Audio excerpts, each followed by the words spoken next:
为什么中国老百姓这么重视93阅兵？93是在中华人民共和国建立之前发生的。中国人民第一次在鸦片战争以后，觉得自己有站起来。这个站到2025年的今天，全面的超越，甚至突破，出现了6代机等等惊人的发展。我认为中国重新做回了人类。只要台湾问题没有解决，全体中国人并不认为整个1840的屈辱结束。台湾被强行延续到今天，美国拉了第一岛链，把台湾跟日韩东南亚问题就做了绑定。中国就通过提升来逆向破解你美国人所创造的左链式的整体构想。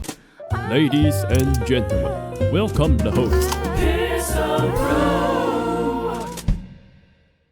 93阅兵这件事情，可以从脉络跟一个角度来看内核的逻辑，就是为什么93阅兵这么受到中国老百姓的重视。93阅兵就是中国对日抗战胜日纪念日，台湾是93军人节啊，这也是为什么两岸应该共同庆祝93抗战纪念日这件事情。可是很可惜的是，民进党政府当然是逃避。赖清德前阵子发了一篇，在8月15号欧战中战纪念日的时候，把日本的侵略罪行给淡化。93这件事情其实是在中华人民共和国建立之前发生的。中华人民共和国是在1949年的10月1号，二次世界大战战胜是在1945年的9月3号，欧战是8月15号。中国人民第一次在鸦片战争以后，觉得自己有站起来。这个站到2025年的今天，全面的超越，甚至突破，出现了6代机等等惊人的发展。我认为中国重新做回了人类，不然在这之前真的是受尽欺凌。鸦片战争背后所代表的中国白银的大量流失，整个社会的急剧的在这个国际贸易体系当中出现了一个找不到自己定位的角色，所以就变成人为刀俎你为鱼肉，一步一步的沦为了东亚病夫。这在里面台湾扮演极为重要的角色。台湾是中国近代衰落的一个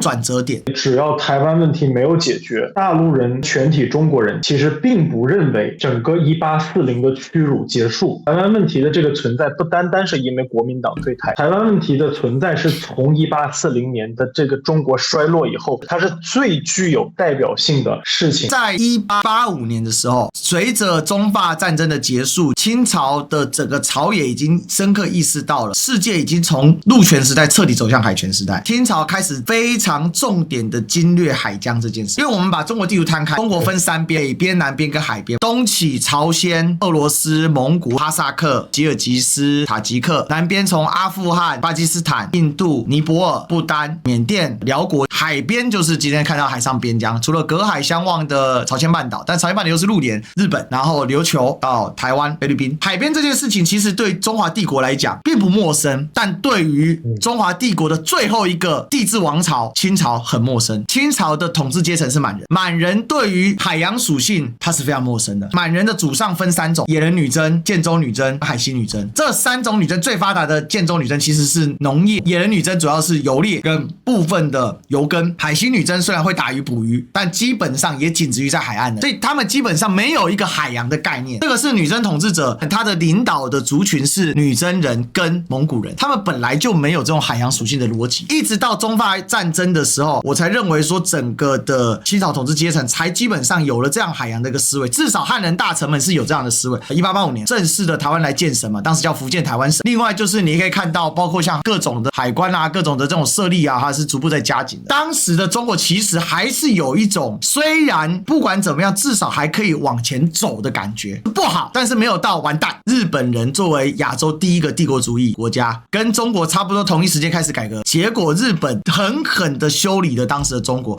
而且在开战前北洋舰队甚至被评估略胜于日本联合舰队。这个当然纸面力量，实质当然是不是。94年甲午战争之后，对中国是撕心裂肺，而且是历史上第一次出现整个行省成建制的被割让掉，而且救不回来。这件事情是很痛的。台湾人自己不了解的是，他在整个中国近代的苦难当中所扮演的角色。后面又出了一次，就是八国联军。这2个事件对中国来讲是历史上永远无法磨灭的痛苦。一个是台湾的失去，另外一个是八国联军之一。这是中国最黑暗的时候，这一道黑暗的口子就从台湾失去开始，到八国联军到了最低点，然后才开始所谓的庚子后新政，然后大量的所谓立宪派的出现，开始从传统的读书整体的转换成融入了很多当时的现代思潮，所以它开始以应对接下来所出现的一些现代化的问题。这一批立宪派的出现，其实是中国自救很重要的。就台湾在整个中国历史里面，台湾是非常非常关键的这么一个地方。一方面说是它的历史原因，但另外一方面，我们从那个国际关系上面来说，亚洲东部如果说想要形成一个强权，那么假设这个强权是在大陆，大陆要形成对外岛的一个控制，形成一个朝贡体系，这个基本上就是在古代的时候东亚的一个朝贡体系，或者是东亚的国际关系的一个规则。而这里面日本的这个地缘位置其实非常有意思，比如说像菲律宾、印尼、东南亚这些地方，西班牙人去美洲把银子挖出来去殖民菲律宾，在菲律宾有一波比如说从广东、从福建、从海南到那边的移民，对于中华帝国来说，他们一直以为的是中国人在跟中国人做生意，其实不是的，是有一波中国人跑到比如说像东南亚这些地方，他们来当买办，西班牙人的白银运到大陆，把大陆生产的这些工艺品，它是这样的一个贸易逻辑。那么日本呢，它尴尬就尴尬在它太靠北边了，交易的中心它没有在这个交易的中心。那么日本呢，它的地缘优势也是恰好它没有在这个争夺的中心，所以它可以相对稳定，它的历史没有很早的就被西方殖民者给切断。因为你如果要到日本的话，你最方便的其实是到朝鲜，然后再到东北。朝鲜和东北相对来说不是一个非常成熟的市场，我说想要做瓷器、丝绸、茶叶等等各种各样的生意的，肯定是你去江浙、福建、去广东这些地方，能够更方便你进入中国的大陆的这个市场，所以是这个样子。由于日本它没有激烈的参与到，所以日本它是有自己野心的。日本的这个野心，其实日本当年也想要尝试来复刻小的中华朝贡体系。一般说到日本吸收中华文化，都会想到遣唐使。遣唐使是一方面，但是遣唐使大家要知道人太少了，他每次派出一个船队到大唐，这个中间风浪很大，很容易翻船，很容易死人。更方便的方式是他走朝鲜半岛，高句丽、金罗、百济，百济跟日本的关系非常密切，大量的中国的文化工艺品全部都是从百济这边到了日本，而且百济的王室和日本王室是有通婚关系的。百济在一开始大唐去争那个高句丽，争失败了，而百济好像是要搞点事情，所以说大唐就跟新罗联合把百济给灭了。把百济给灭了之后，百济大量的贵族都在日本，所以日本就看到了一个机会，就想我能不能通过复兴百济，我把朝鲜半岛给吃下来，我可以建立我自己的朝贡体系。结果就发生了白江口大战，那个日本这是第一次尝试，朝鲜半岛争得很失败，可是日本对外岛的征服它是吃到过甜头，它在萨摩藩争琉球这里面吃到甜头了。所以大家可以想到，所以日本它对于这个争夺亚洲东部的霸权是一直以来都有这个小心思。进入到这个明治维新时代之后，日本基本上还是沿用着我们刚才说的它从古代一直以来的战略，先占外岛，进入大陆的通道就是朝鲜半岛，大陆进行分化，内部分化。你想当年日本中国国内北洋军阀时期割据的时候，扶持了大量的军阀，再在军阀之中就挑军阀斗军阀了。挑军阀斗军阀的时候呢，就看什么时候有机会下手，于是就有了这个炸死张作霖、赶走张学良、扶持伪满洲国这样一系列的操作。所以当时呢，我觉得蒋委员长就是这个军事能力一般，但是他的国际关系或者搞政治的能力还是很强的。鲸吞他就怕日本蚕食啊，这句话我认为他整个战略是基本上是正确的。就是如果说日本呢，他只打东北，把东北给占了的话，以中国当时的国力，真的是难以夺回东北。可是呢，好在日本的胃口大，发动了全面侵华，所以才有了淞沪抗战。为什么要打一场必输的战役？大家都想说淞沪抗战把老蒋的王牌军都给一系子弟几乎全部都葬送在淞沪战场上面了，就是很有名的德制师。然后当时基本上一个军官平均存活的时间是1天，然后一个士兵平均存活的时间是1个小时。因为那个时候还是军阀混战的时期啊，那老蒋为什么愿意把自己的嫡系部队给投入进去？因为他必须要把日军给迁到南方来，只有你把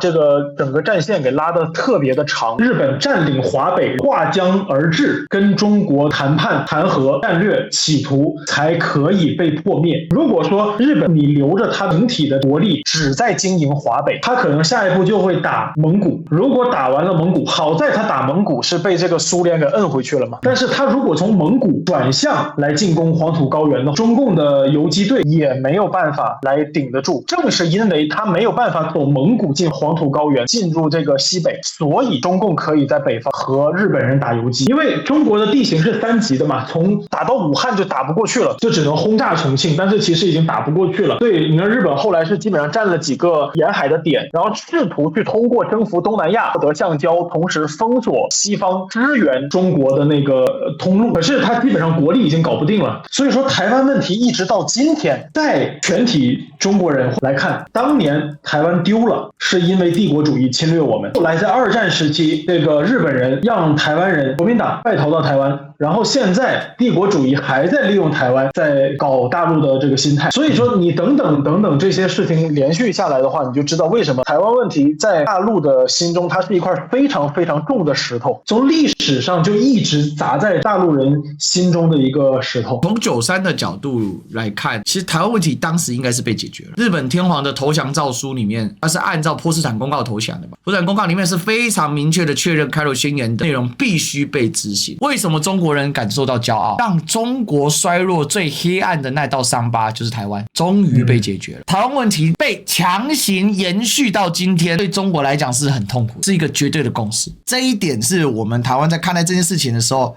比较不能理解的。为什么到今天中国大陆努力发展自己的社会，提升自己的整体的国家的力量，不仅是军武的提升，它是包含从经济、人民各个层面我的全面的提升，透过提升来逆向破解你美国人所创造的锁链式的整体构想。